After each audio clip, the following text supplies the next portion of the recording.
Torsdag klockan 8.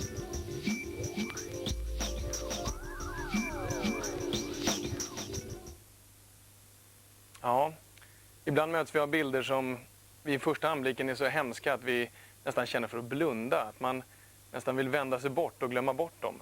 Men det går ju inte. Det onda finns ju fortfarande kvar. Och det var 10 år sedan vi fick bilderna från de rumänska barnhemmen. Det engagerade många och en del agerade ju också och adopterade barn från de här barnhemmen. Hur det har gått, det ska vi nu få se i Räddad från Rumäniens barnhem.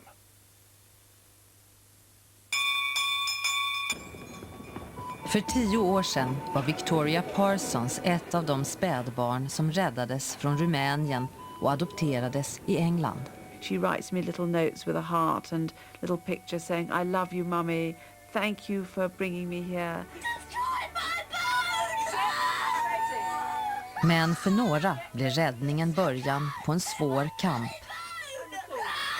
I've sometimes in my darkest days I've said I haven't ever felt like a mother. I feel like an unpaid, untrained psychiatric nurse. Nu reser en del av barnen tillbaka för att leta reda på sina familjer. I never expected anything like what we've gone through. All the preparation we did really, didn't really prepare us for what it would be. Det här är historien om barnen som fick en fristad i England och deras kamp för att komma över det förflutna.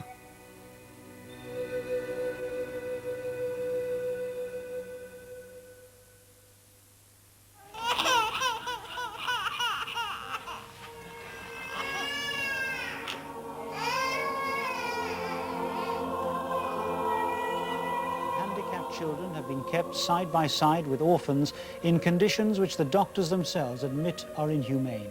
Locked up in an asylum that's not been visited by outsiders for more than 20 years.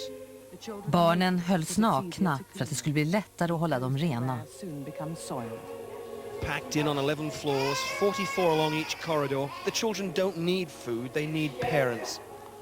TV-bilderna av de rumänska barnhemsbarnens lidande chockade världen.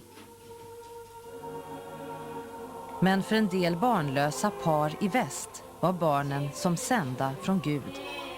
It seemed so horrendous. I couldn't believe it was true. There were thousands of children in those conditions. I was very desperate to have a child at that time. I would have walked on hot coals to have got a baby. And also when we saw it on the screen, we thought we were perfect because we were ready to take one straight away. I found out I couldn't have any more children. So when the opportunity came along to go to Romania, I wanted to go. I thought, well, this is ideal. I will go out and I will collect one of these children. We thought it was going to be very easy. You went into orphanages and it was sort of eeny, meeny, miny, mo, which one shall I have? And then you virtually did all the paperwork and picked it up and went. But of course, it actually wasn't like that at all. Carol och Paul Mason tänkte genomgå fertilitetsbehandling, men istället reste Paul till Rumänien. Situationen på barnhemmen var mycket värre än han någonsin kunnat föreställa sig. Freezing, absolutely freezing cold. The stench as soon as you walk in the door is one of the first things that hit you. It's revolting. They're lying in these cots in their own urine, soaking wet. In freezing cold conditions, and I just cried, night after night. En liten pojke mötte hans blick. Max was one of the few children there that I got a reaction from, who looked up at me and said "Appa," which I didn't realise at the time. It wasn't until later I found out that it means water. I thought he was saying "Papa." Thought I was his dad, and I thought, oh dear little chap, and I just attached to him, I suppose, from that chance meeting. All he wanted was water. Andy och Tina Carberry hade en dotter men kunde inte få fler barn. En adoption i Rumänien blev lösningen. Andy filmade det han såg på barnhemmen. Trots att han var utbildad mentalskötare kunde han inte tro sina ögon.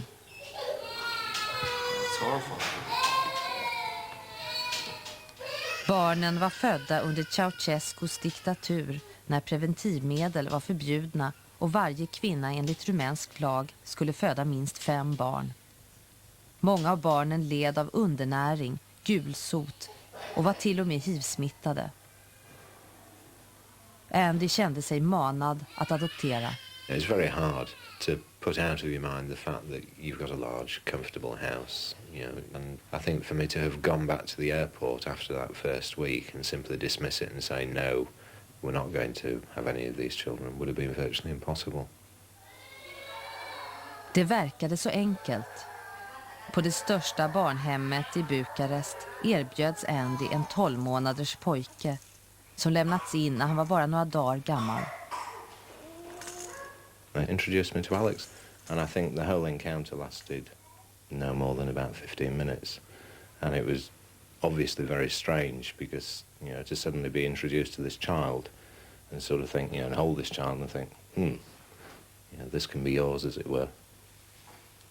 And I can remember sort of gazing thoughtfully out of the hotel window that night and sort of thinking, you know, an instant son, how strange it was. Sen såg han en annan pojke, 2-åriga Kostell, som hade gulsot och varken kunde gå eller tala. It was literally like having a caged animal. He would just be crawling about all over the room. The fact that I was there was immaterial. You know, you would pick him up, he would fight with you to be put down because he was so unused to any sort of physical contact. Men en 2-barnsadoption ville de engelska myndigheterna inte godkänna. Andy och Tina fick kämpa i 1 år mot byråkratin. In the end, we got our local MP involved and we seemed to win them over by the fact that we told them that we would go and live in Romania if they wouldn't let us have both children in order to get them out of the orphanages. När Sally och John Parsons ville ge sin enda son ett syskon var det Sally som flög till Rumänien. There was one little wizened baby, or looked like a baby, lying in a white cot in the corner of the room, and that was Dominic. And he had the most beautiful face, absolutely beautiful face. I found out he was 16 months old. He was not able to do anything because he'd been left in a cot. He couldn't even sit up. He was lying on his back, very, very skinny and white indeed. Hon hittade också en liten flicka som hon inte kunde motstå. Victoria, at the age of 2 months, which is fairly amazing to me, she roared with laughter. She absolutely ha-ha-ha'd. It was absolutely sweet. As I fell for her the moment I saw her, without a doubt. Sally ville få ut barnen ur Rumänien så snabbt som möjligt, men fastnade i köerna av visumsökande engelska föräldrar. Utan visum kunde hon inte flyga direkt till London, men hon löste det. Med 1 barn i bärsele och 1 barn i vagn tog hon en omväg genom Europa. I saw the lights of Heathrow and literally the tears came into my eyes. I thought, I've done it. I've got here. Wonderful. In fact, the poor man in Heathrow, I was pushing Dominic along and he had a teddy stuck on the back of his pushchair. And he said jokingly to us, well, I'll allow the teddy in, but I don't know about the rest of you. And I smiled and I said, I'm terribly sorry. I've got 2 illegal immigrants here. And he said, oh dear. Paul Mason flög fram och tillbaka 3 gånger innan han fick ut Max ur Rumänien. Karen såg barnet först vid ankomsten. I was in heaven, had got my baby. He was so weak that he was very pitiable. He was cute and sweet, and like all mothers, I thought he was gorgeous. I liked the fact that he'd come from an orphanage. He had no past as far as I was concerned.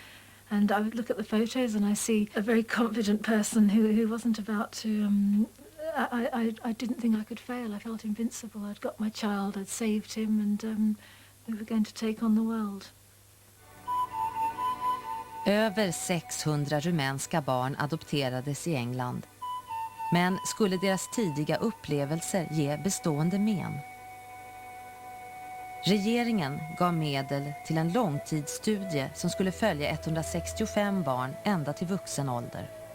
It was a kind of natural experiment of quite exceptional importance. It was an opportunity to learn something about children's resilience in relation to extreme deprivation in early life, followed by good rearing conditions later. What happens?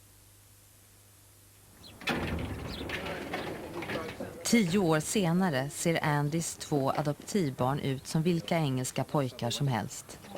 Okay. There you go. Try that then. Is yours all right? Yeah. Will I go along? I think the progress they've made is marvellous, and I'm very proud of both of them. Men för Costell och Alex, nu 11 och 10 år, har det varit en lång, svår kamp. And a big wide mouth. So we just make 3? Yeah. Idag har båda 2 frisk aptit och älskar att stå vid spisen. Men som 2- och 3-åringar hade de aldrig smakat riktig mat. It was like having 2 giant babies. They didn't know how to crawl. They could feed themselves with a bottle, but they wouldn't take any solid food whatsoever for a long time, presumably because they were frightened of the feeling of the food being in the mouth. Go on then. The boys had not experienced the simple things in life. So the first time they went on holiday to the seaside and we put them down on sand, they would just stand there rooted to the spot and not move. Similarly, the first time that we put them down on grass, they simply stood there terrified, rooted to the spot, because the sensation of grass under their feet was completely new to them. First pair, go! Costells favoritsport är kickboxning som han tränar på fredagskvällarna. Costell har utvecklats fantastiskt med tanke på att han satt instängd i en barnhemssäng de 3 första levnadsåren. Han kunde inte gå eller stå utan hjälp, och först efter en öronoperation kunde han lära sig tala. Alex hade både dysenteri och dövhet att övervinna, men båda pojkarna hade också skadats psykiskt av att inte ha mött någon kärlek och tillgivenhet. We have to teach them about most things, even down to friendships and what we expect to get from relationships with other people. You know, if we're playing a game and one loses, we have to cope with the one who's lost and the feelings, and likewise with friends, what it means to have friends. Right, we're going to do some geography then? Yeah. Även om pojkarna övervunnit mycket av sina tidiga skador behöver de fortfarande extra hjälp med skolarbetet. Sometimes pollution is the result of accidents. Accident at a Chemical factory. Båda ingår i långtidsstudien av de rumänska barnen. Det har konstaterats att skolprestationen är direkt relaterad till hur lång tid de tillbringat på barnhem. You done the dot the same colour? No, I put a mask there. Costell tillbringade 1 år mer än Alex på barnhemmet och behöver ha en elevassistent vid sin sida i klassrummet. What does number 3 say, Alex? Children who were adopted between the ages of 2 and 3.5 were some 24 IQ points behind those adopted under the age of 6 months, so that they were within the normal range, but they would have been functioning, if you like, towards the top of the school class, whereas the others, the group adopted later, would be at the bottom. Get ready! Vissa barn har fått ännu svårare sviter av den första levnadstiden. Come on, we're late. I'm not going to warn you again. The diagnosis is that he's got reactive attachment disorder and he's got central auditory processing deficits. But the reality is that he's a nightmare to live with. You can give it fancy terms and fancy names, but at the end of the day, he's exhausting. This is just because I asked you to come downstairs. What's the matter with you, Max? Karen och Paul filmade ett av Max typiska utbrott för att visa läkaren. I've sometimes, in my darkest days, I've said I haven't ever felt like a mother. I feel like an unpaid, untrained psychiatric nurse. You're having to deal with a child who doesn't deal with life's rules. He sees life through different sets of values and eyes to the rest of us, and we don't know what his rules are, and it makes it very difficult. Max är inte längre den oemotståndliga baby som Karen och Paul adopterade. Då trodde de att god omvårdnad skulle lösa alla problem.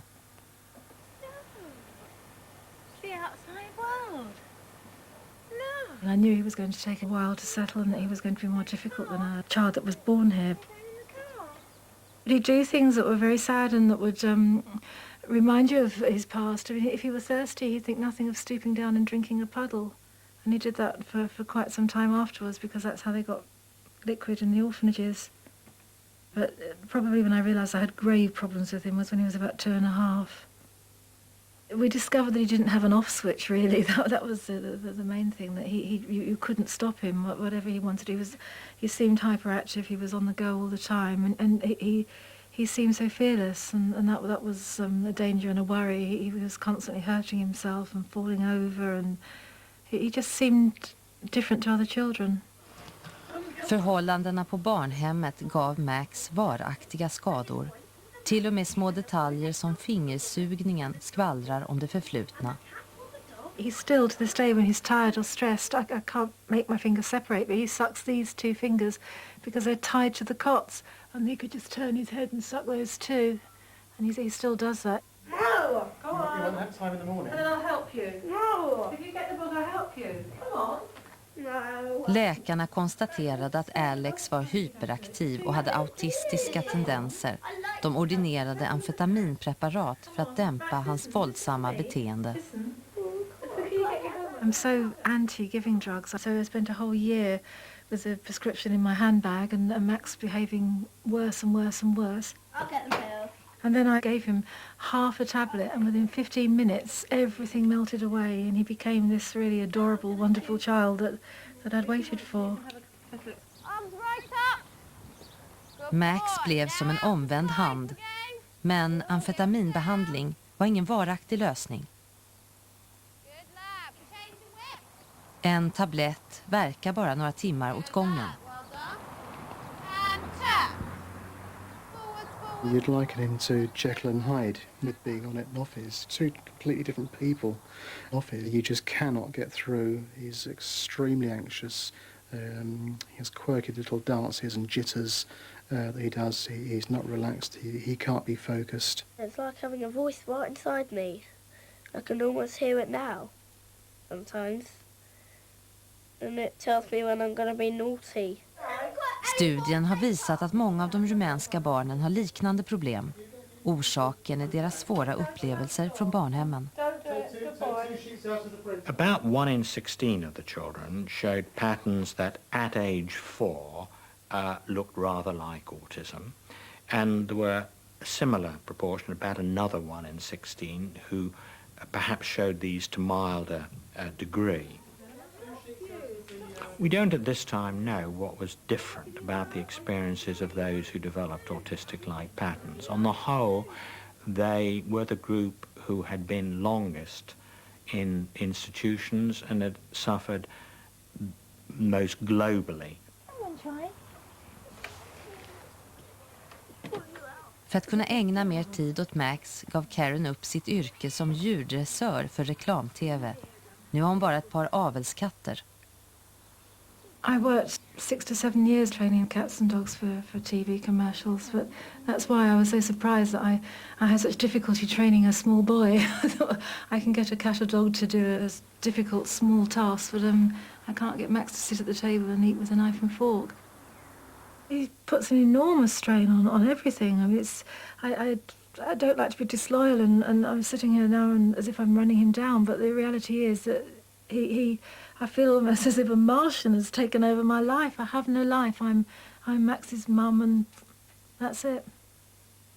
It's like 3 people living in a house now, not so much a family. It's like a shift rota, really. Max has really, I shouldn't say it, but he has actually driven us apart.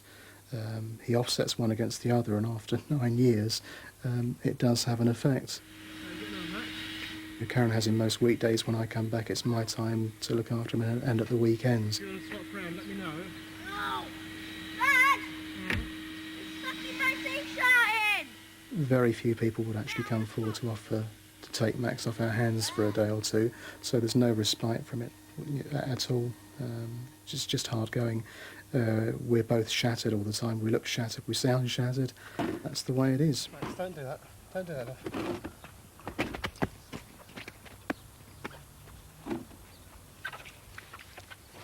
Have you ever come close to splitting up? We're too tired. We can't split up. That requires energy. But I don't think we have any life of our own, and I think we've just accepted that. We've just been so tired and so beaten that I wouldn't have the energy to go. Max allvarliga störningsgrad har direkt samband med den långa tid han vanvårdades på barnhemmet. De barn som togs därifrån tidigare har det mycket lättare. I would be cautious about saying that any of the children had come through unscathed, because until they have grown up, we won't know that. But the children who were adopted when very young, compared to the others, certainly look as if they have escaped all the serious things that might concern them.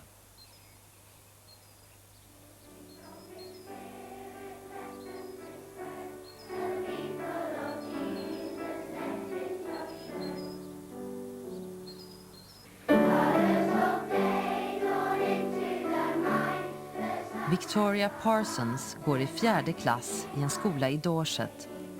Hon motsvarar nästan idealbilden av en engelsk skolflicka. Hon tillbringade bara 3 månader på barnhem och hade inga svårigheter att växa in i sitt nya liv. Preparing your conkers. Now who could read out to me the first instruction, number 1? Victoria, can you read that? Make a hole through each conker with something sharp.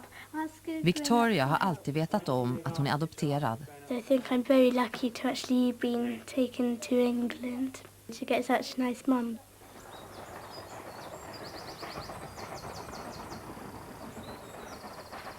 I det lantliga Dorset lever Victoria ljusår från en värld som skulle ha blivit hennes om hon stannat kvar på barnhemmet. You were actually the only baby in the room, and you were the sweetest little thing I'd ever seen. And then we come over and we find Miss Victoria P. And there she is.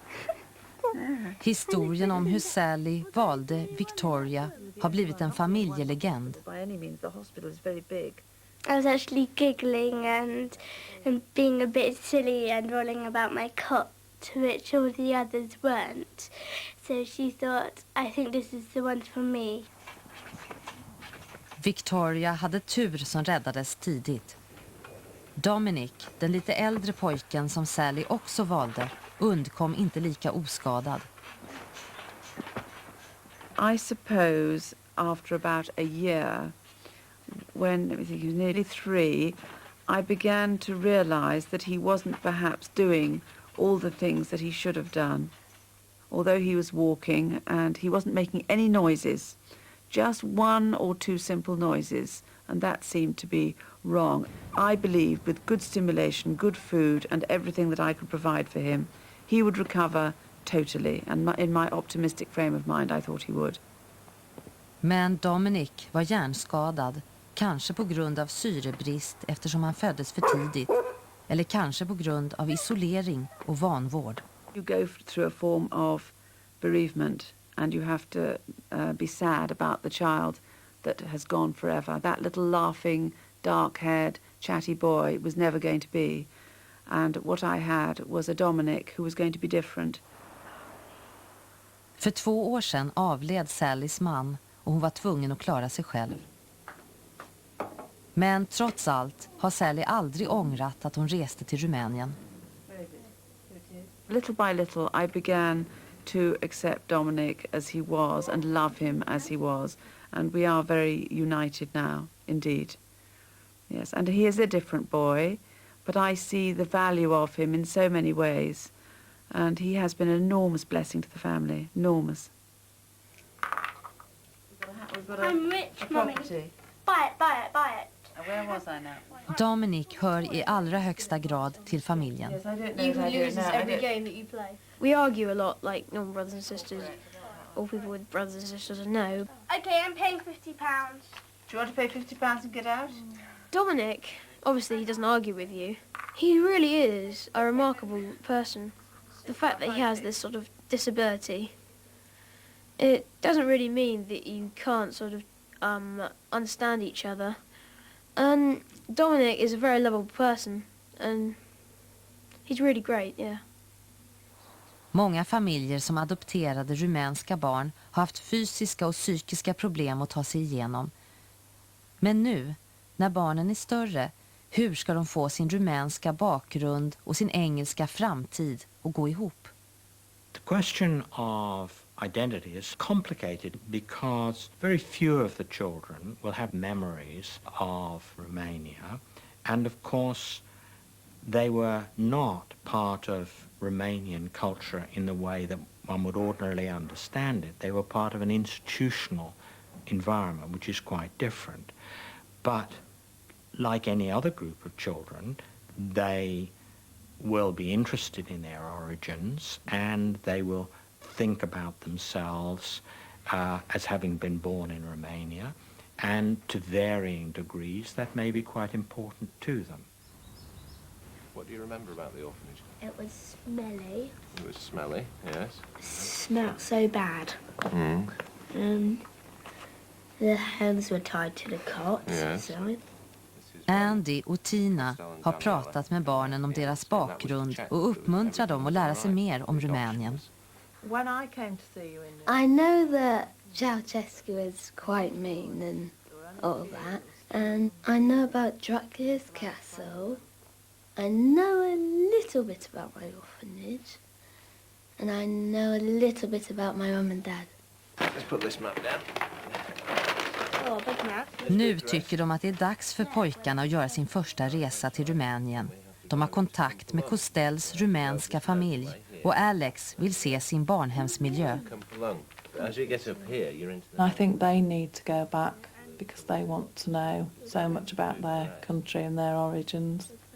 But now is the right time to take them. I think now it's the halfway stage. They're 10 and 11 years old. We anticipate that when they're adults they'll probably want to go back of their own accord, and we'd like to take them back now to make that easier for them. Det är årsfest i pojkarnas skola. Okay, get to walk through this and see it's wildlife in Britain. Honey, so free. Costell väljer presenter åt sina syskon i Rumänien. That one's for Elena. Right, yeah. And one for Anna. This one. This one. Right, okay, then you get to give the lady the money. 30p. Each, so you've got two.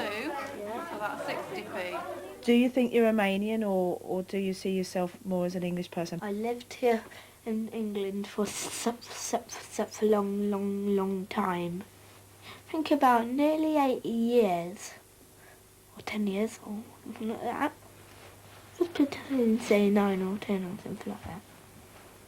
So what does that make you? Pardon? What does that make you? Happy?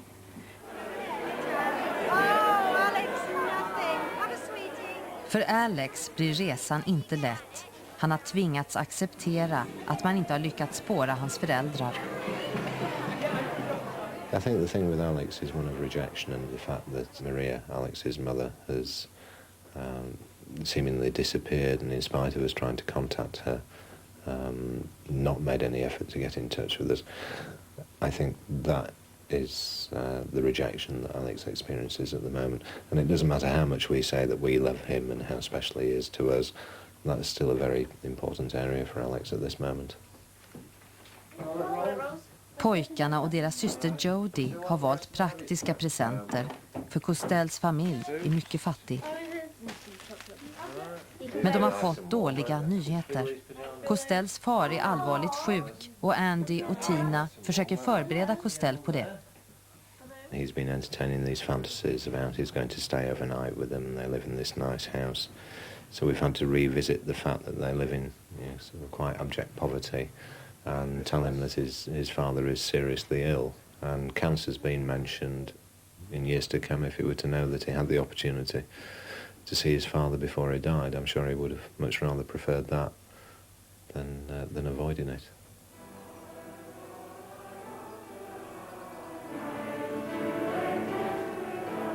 Rumänien är fortfarande mycket viktigt för Sally och Victoria Parsons.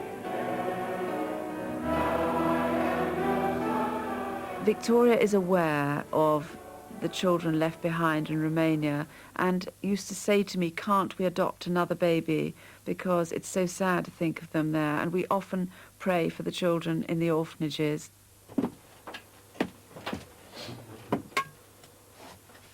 Men Paul och Karen Mason har haft svårt att intressera Max för Rumänien.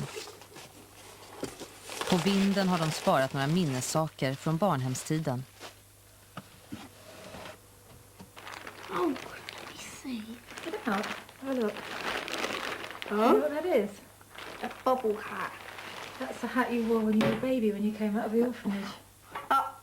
And your jumper. De uppmuntrade honom att prata med en rumänsk vän i familjen, men det gjorde Max orolig. He used to speak to him very softly and very soothingly in Romanian, and Max used to rock. You know how they do in the orphanages. He didn't like to hear his language at all. Hi, good morning. Carberys resa ska ge pojkarna en chans att förstå varför de lämnades bort som nyfödda. Men besöket kommer att väcka starkare känslor än de anar. We just heard on the telephone, I think it was Thursday, that Costell's father had died. I mean, obviously Costell knew that his father was very ill. And we told him last night, didn't we? Told you the sad news last night that your birth father had died. It'll be very sad because of what's happened. But you can be very important in cheering them up, can't you? Yes? Yes. And look, there it is.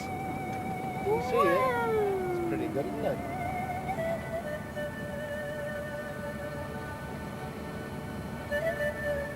Alex ska få se sitt barnhem. Now, if I've got my directions right, the orphanage is on our right-hand side. Yeah? Oh, sweet home.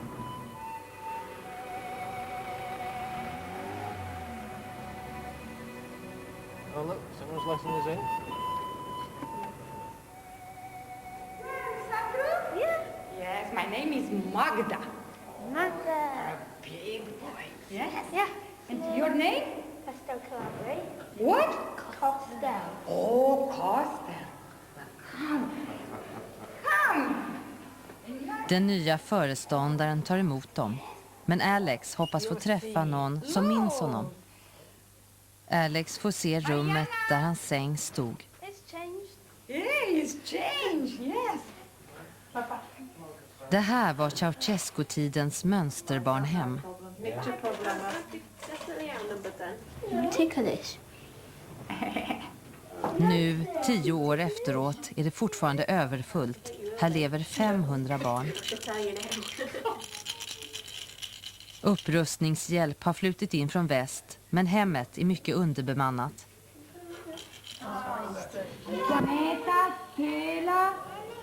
Lydia. Alex möter Lydia som finns med på hans älskade videofilm.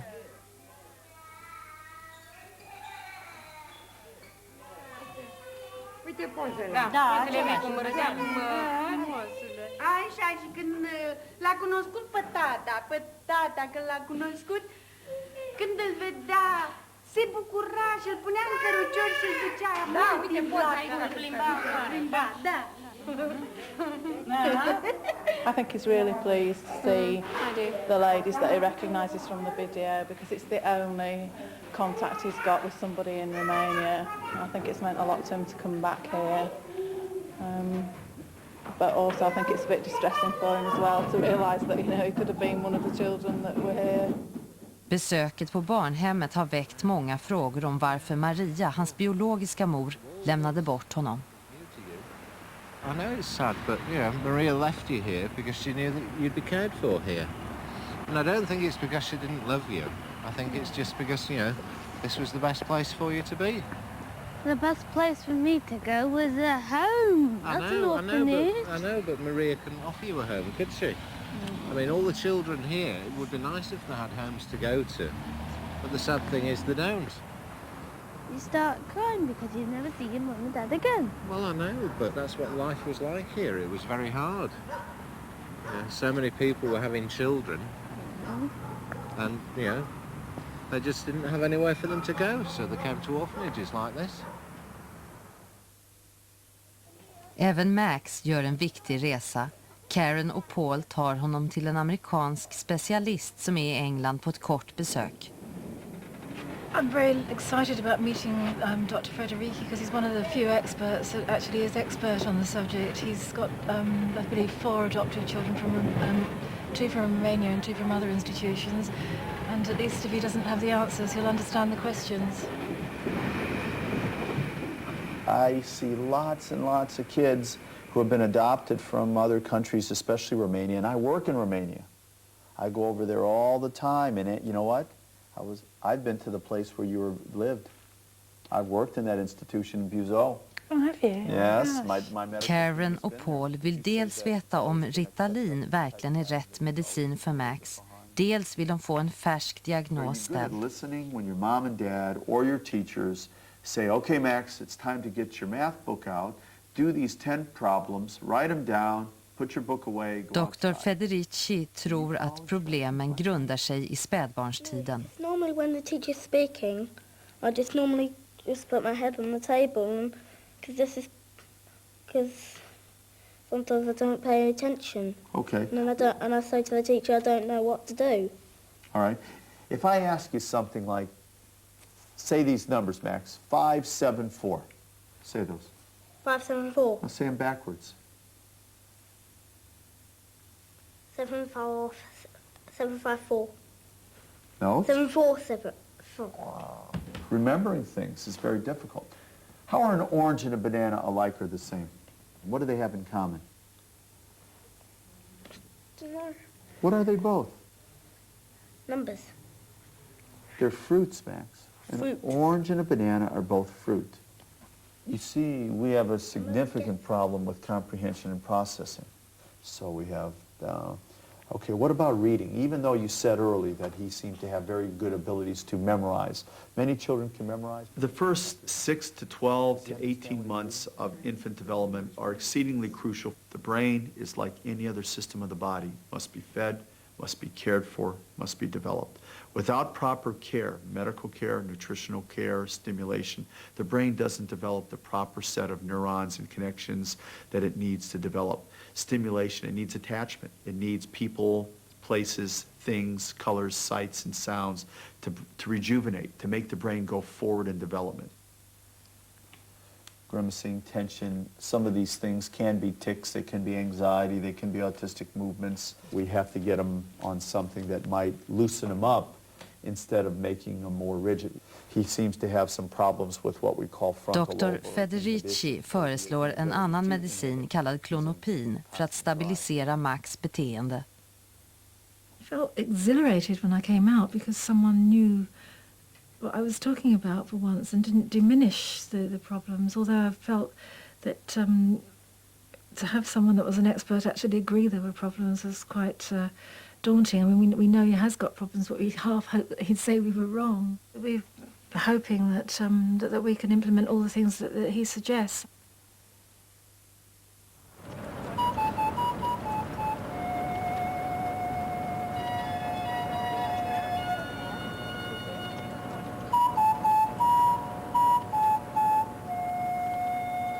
Familjen Carberry är på väg till det sista resmålet, Costells födelsestad, Campolong.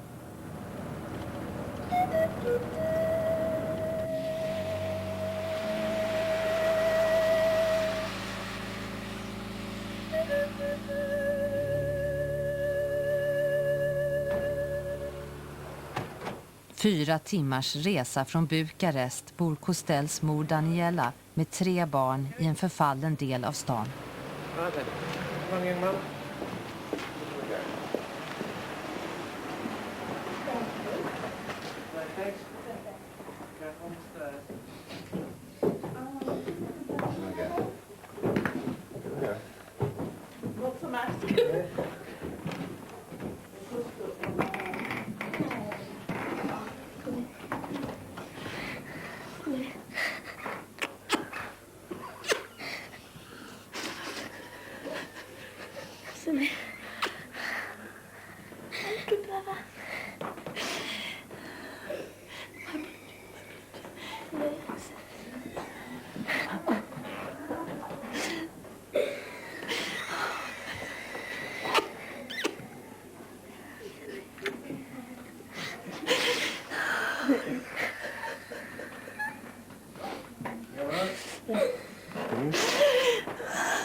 How do you feel, Costello? Happy.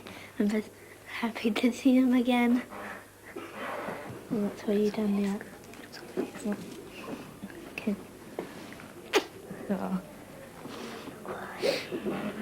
Eu Elaina, spuneți dumneavoastră, foarte mult să vadă și că te-am dat pentru că n-am avut posibilități, ai fost foarte bolnav.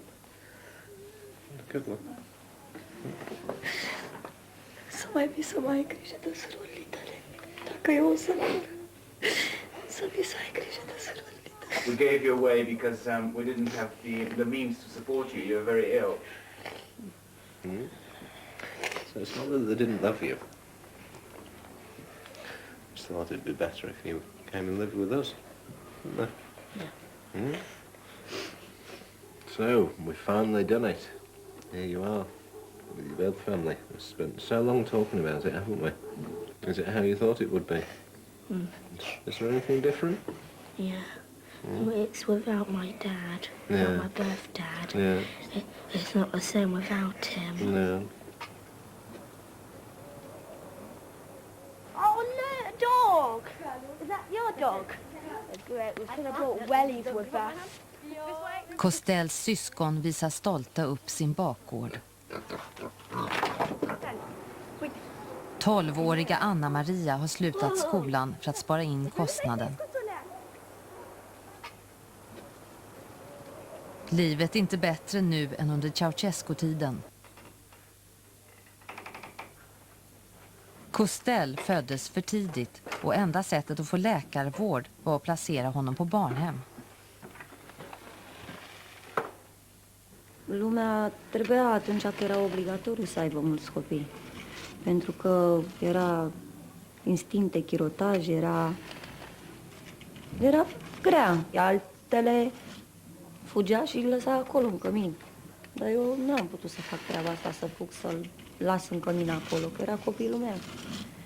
Dar aici la cămin mă duceam mereu la el. Cum mi-a zis doctorii că atâta trebuie, atâți bani să-l caut, noi n-aveam bani nici de pâine. Și ne-am hotărât să-l dăm, la familia asta.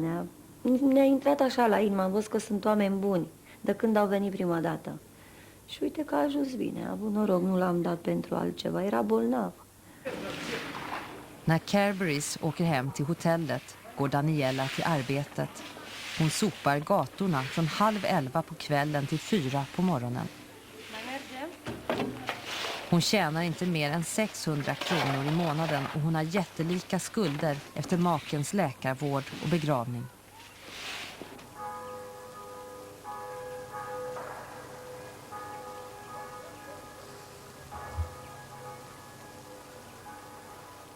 Costells far dog vid 37 års ålder, bara 5 dagar innan familjen Carberry anlände.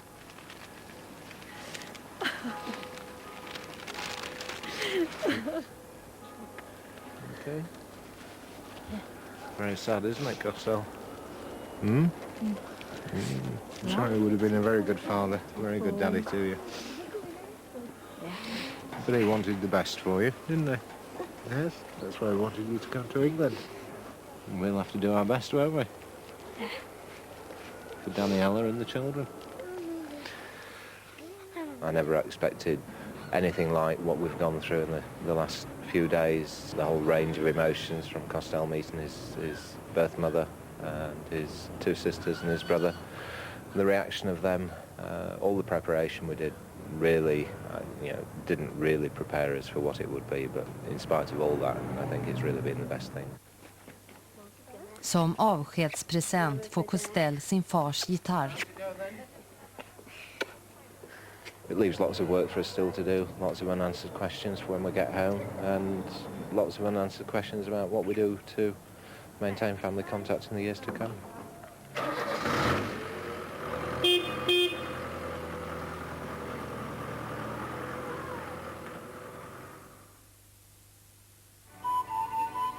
Adoptionen av så många barn från Rumänien var ett gigantiskt experiment. För de flesta har det gått bra, men hur ser framtiden ut? Looking ahead to what the future holds for these children, it's very difficult to give an answer. One has to be enormously encouraged by the tremendous progress that's been shown by the great majority up to now. I mean, it is remarkable degree of resilience in the face of quite appalling conditions in early life. Equally, one must be concerned that a minority of the children are showing some difficulties, in some cases of an important kind, that are currently causing difficulties.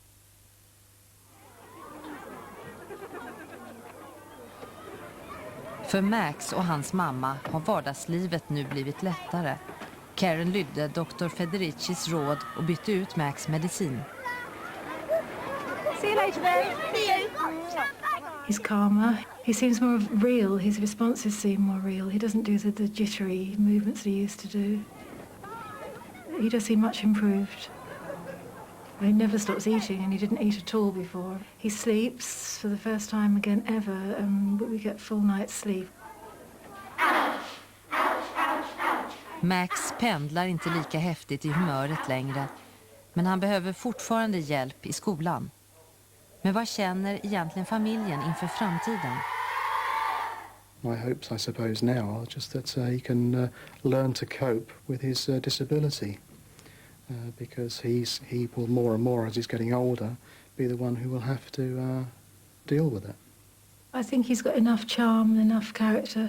I think he'll get by. We always say he'll either be famous or infamous, and I hope it's famous. I think he'll be all right.